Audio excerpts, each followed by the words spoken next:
लोग इस लेक्चर में बलदेव विद्याभूषण जी के बारे में डिस्कस कर रहे हैं।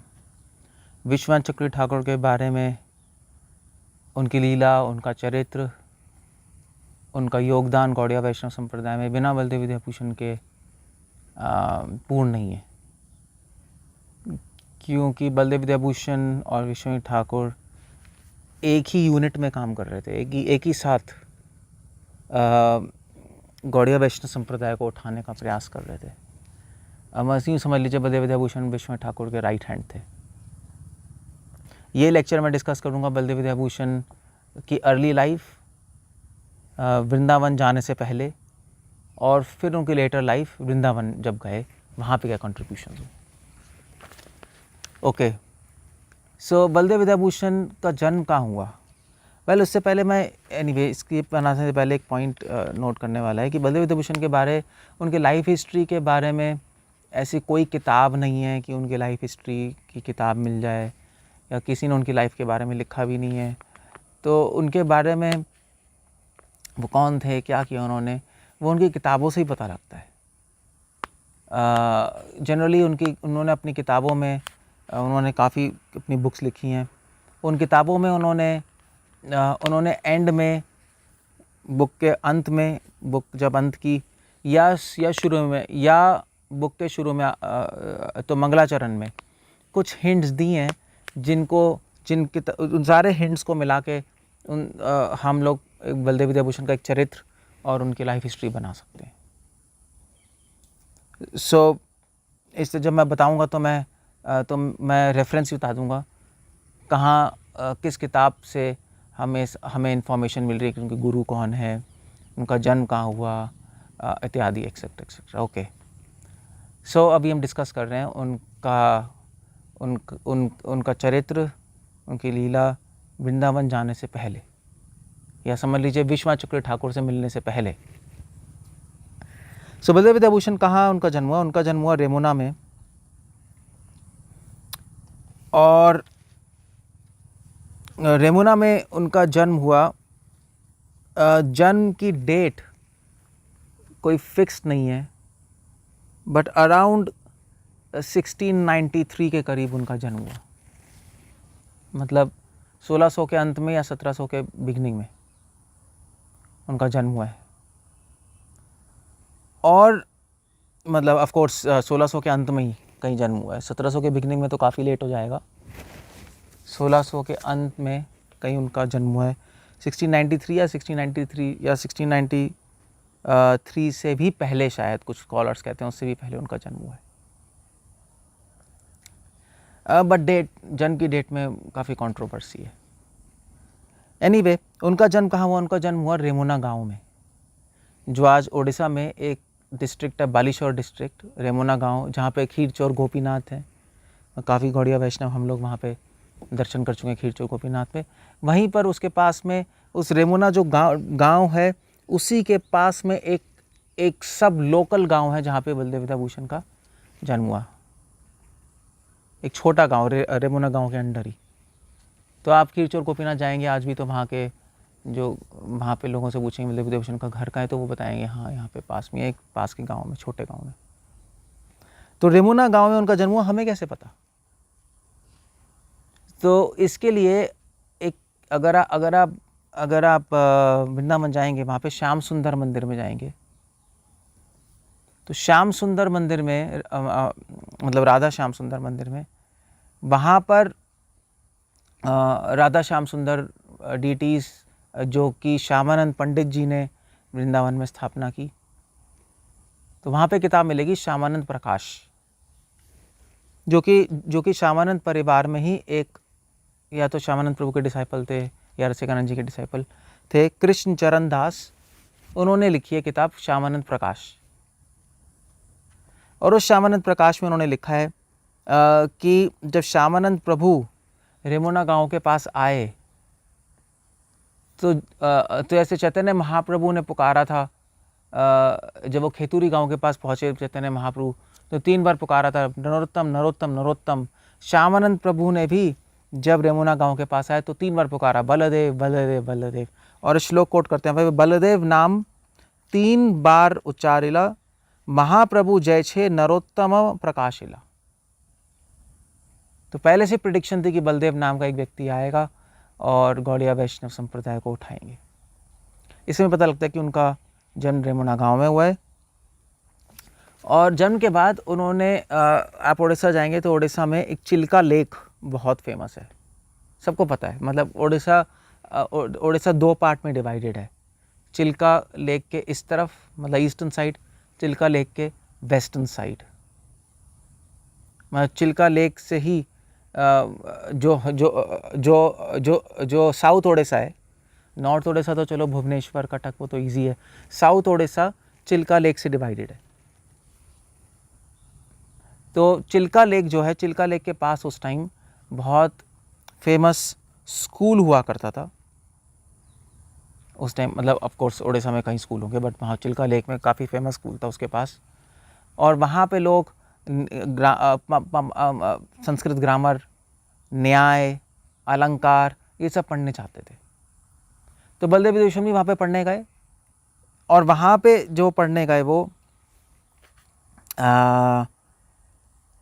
वहाँ पे उन्होंने, उनके गुरु का नाम था शिवराम। और हमें कैसे पता उनके गुरु का नाम शिवराम है? क्योंकि एक किताब है पाद कस्तूभ किताब है, बलदेव विद्या भूषण जी ने लिखी है, पाद कस्तूभ, संस्कृत पाणिनि ग्रामर की को कंसाइज करके, पाद कस्तूभ। वैसे बलदेव विद्या भूषण ने और भी ग्रामर की किताबें लिखी हैं। तो पाद कस्तूभ तो बहुत छोटी है, फिर एक थोड़ी बड़ी बुक है लघु कस्तूभ, फिर उससे बड़ी बुक है बृहद कस्तूभ। मगर पाद कस्तूभ के एंड में वो लिख रहे हैं कि मेरे गुरु शिवराम, मैं उनको प्रणाम करता हूँ जिससे मैंने संस्कृत ग्रामर सीखी, जो बहुत स्कॉलरली थे। और वहाँ पे फिर उन्होंने न्याय, अलंकार वो सब सीख लिया जैसे ट्रेडिशनली लोग सीखते थे। इनफैक्ट बलदेव विद्या भूषण जी के फादर का नाम बलदेव विद्या भूषण जी खुद मेंशन कर रहे हैं। उनके फादर का नाम है गंगाधर माणिक्य। भक्ति विनोद ठाकुर ने भी आर्टिकल लिखा है इस पर, ये प्रमाण देते हैं कि उनके फादर का नाम गंगाधर माणिक्य है। ये कैसे पता? क्योंकि बलदेव विद्या भूषण ने एक और किताब लिखी है शब्द शुद्धा, और शब्द शुद्धा के अंत में वो लिख रहे हैं कि मैं एक ब्राह्मण गंगाधर माणिक्य जिनके पिता का नाम है, ये किताब लिख रहा हूँ। ऑफ कोर्स भक्ति विनोद ठाकुर एक और चीज़ मेंशन कर रहे हैं कि उस गांव में जहाँ पे बलदेव विद्या भूषण पैदा हुए थे, वहाँ पे ब्राह्मण और क्षत्रिय का स्टेटस एक ही था। दोनों को ब्राह्मण थ्रेड तो मिलता ही था, मगर स्टेटस एक ही था। तो भक्ति विनोद ठाकुर कहते हैं कि एक्चुअली वो ब्राह्मण नहीं थे, एक्चुअली वो क्षत्रिय थे, बट ब्राह्मण की तरह ही वहाँ पे पूजने थे सारे क्षत्रिय। तो एनीवे थोड़ी डिटेल से और फिर उसके बाद बलदेव विद्या भूषण ने वहाँ पे अपनी स्टडी कंप्लीट करके फिर साउथ इंडिया चले गए वो मैसूर में। क्योंकि जब वो स्टडी कर रहे थे तो उनको शुद्ध द्वैत सिद्धांत से बहुत आकर्षण हुआ। और द्वैत सिद्धांत आपको पता है मध्वा संप्रदाय का सिद्धांत है, और वो पढ़ने के लिए उनको साउथ ही जाना पड़ा। ऑफकोर्स साउथ उड़ीसा में ही है, तो उड़ीसा से वहाँ से मैसूर चले गए, कर्नाटक में। मैसूर में उन्होंने मध्वा संप्रदाय ज्वाइन की। अब इस पे थोड़ी डिबेट है कि उन्होंने मध्वा संप्रदाय ज्वाइन की या नहीं की, क्योंकि मध्वा संप्रदाय वाले नहीं मानते कि वो हमारी संप्रदाय से हैं। बट ऑफ कोर्स बलदेव विद्या भूषण जी ने इसके प्रमाण खुद अपनी किताबों में दिए हैं कि मैं मध्वा संप्रदाय से हूँ। अब वो झूठ तो नहीं बोल रहे होंगे, और हो भी सकता है मध्वा संप्रदाय में, क्योंकि मध्वा संप्रदाय में सारे डिवोटीज़ का कोई रिकॉर्ड नहीं है, सारे सन्यासियों का रिकॉर्ड नहीं है। वो तो जो उडुपी में रह रहे थे सन्यासी, उनके रिकॉर्ड्स लिखे हैं।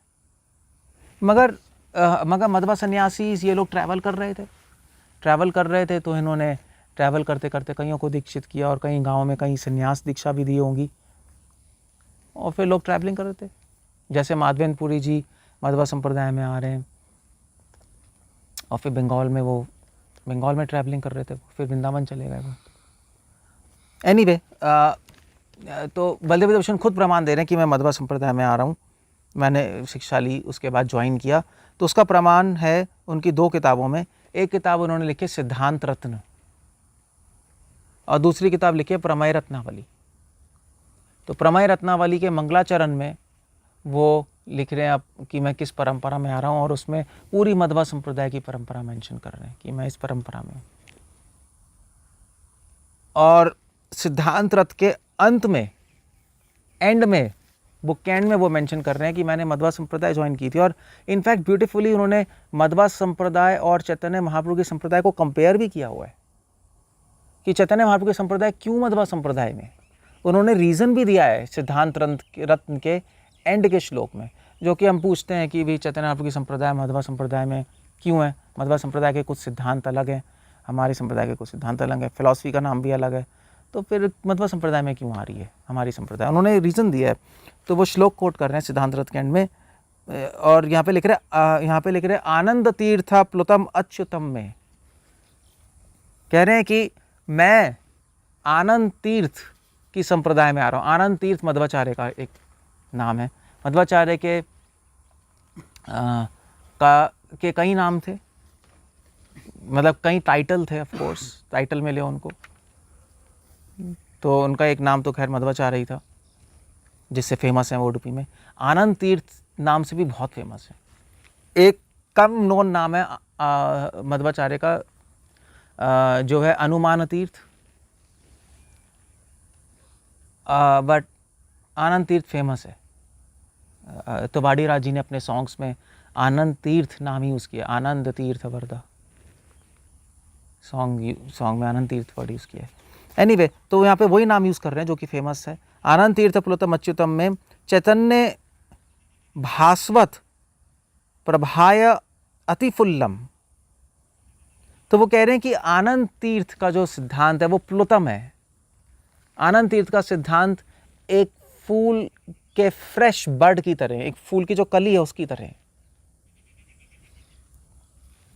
चैतन्य भास्वत प्रभाय अतिफुल्लम, और वो जो फूल है, जो कली है, वो प्रफुल्लित हो रही है, वो मध्वा संप्रदाय का सिद्धांत है।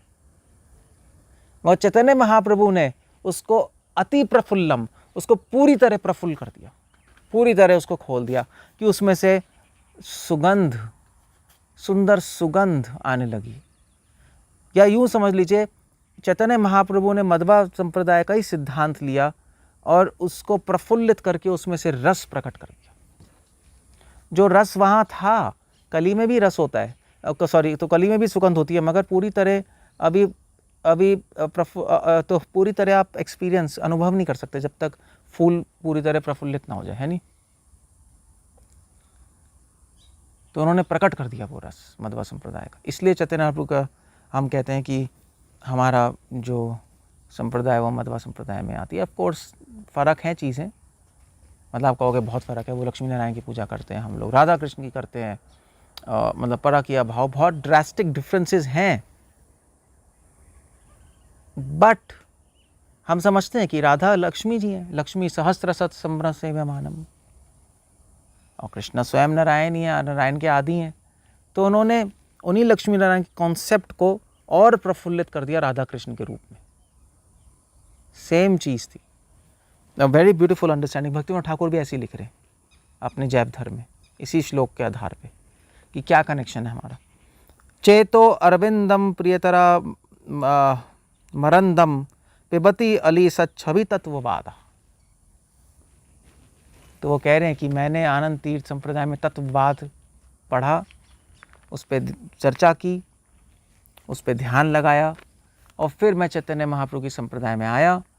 चैतन्य महाप्रभु की संप्रदाय मध्वा संप्रदाय एक ही है एक्चुअली। फिर चैतन्य महाप्रभु के मूवमेंट में आया, मूवमेंट कह लीजिए, और मुझे पता लगा कि मध्वा संप्रदाय को और प्रफुल्लित करने वाले गौड़िया वैष्णव है। तो मैंने वहाँ पे मैंने अपना जीवन चैतन्य महाप्रभु के संप्रदाय को दे दिया। Anyway, this is very nice श्लोक, ये एक प्रमाण है।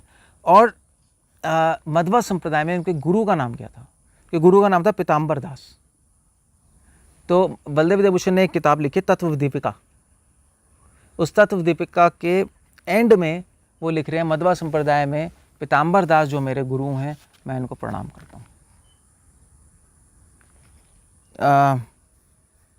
तो आप देख रहे हैं बलदेव विद्याभूषण की किताबों से फिर जोड़ जाड़ के तब जाके बलदेव विद्याभूषण का चरित्र हमें आज समझ आ रहा है। ओके, उसके बाद मध्व संप्रदाय में शिक्षा लेने के बाद वो तो पीताम्बर दास जी से उन्होंने वेद सीखे, जैसे मध्व संप्रदाय में सीखते हैं, और वैदिक व्याकरण में प्रवीण हुए और ज़्यादा।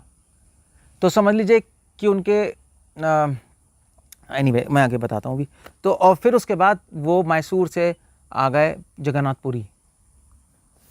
तो जगन्नाथपुरी इसलिए आए क्योंकि जगन्नाथपुरी में उस टाइम मायावादियों का बहुत बोलबाल था। और ऑफ कोर्स जगन्नाथ जी हैं वैष्णव, जगन्नाथ जी की पूजा करने वाले वैष्णव होने चाहिए, मगर वहाँ थे पंडे, उनको तो कुछ नहीं कर सकते। मगर वो पंडों का जो मैनेजमेंट था और जो फिलॉसफी है वो जगन्नाथपुरी में जो शंकराचार्य जी का जो मेन मठ है, गोवर्धन मठ आज भी है, वो पूरा कंट्रोल कर रहा था। सिद्धांत पूरा मायावाद फैला हुआ था। तो बलदेव कृष्ण ने कहा तो बहुत बुरा है, और वहाँ पे डिफीट करने चले गए मायावादियों को। वहाँ पे मायावादियों को डिफीट किया और उन्होंने अपना मठ स्थापित किया। मगर वहीं पुरी में गौड़िया वैष्णवों का भी मठ था, जिसका नाम था कुंज मठ, और उस मठ के जो हेड थे उनका नाम था राधा दामोदर। अब ये राधा दामोदर कौन थे? तो बलदेव विद्याभूषण ने एक किताब लिखी है छंद कौस्तुभ, और उस छंद कौस्तुभ के एंड में वो लिख रहे हैं राधा दामोदर मेरे गुरु हैं गौड़िया वैष्णव संप्रदाय में। और वो कौन है? कोट कर रहे हैं, अर्चिता नयन आनंदो राधा दामोदर गुरु जियात ऋणोमि यस्य कृपाया छंद कौस्तुभम मितवाक। तो कह रहे हैं छंद कौस्तुभम मैं लिख रहा हूँ, और किसकी कृपा से लिख रहा हूँ? अर्चितो नयन आनंदो राधा दामोदर गुरु जियात। राधा दामोदर जी जो मेरे गुरु हैं उनकी कृपा से लिख रहा हूँ। राधा दामोदर जी के गुरु कौन थे? नयन आनंद गोस्वामी। और नयन आनंद गोस्वामी कौन है? नयन आनंद गोस्वामी कौन है?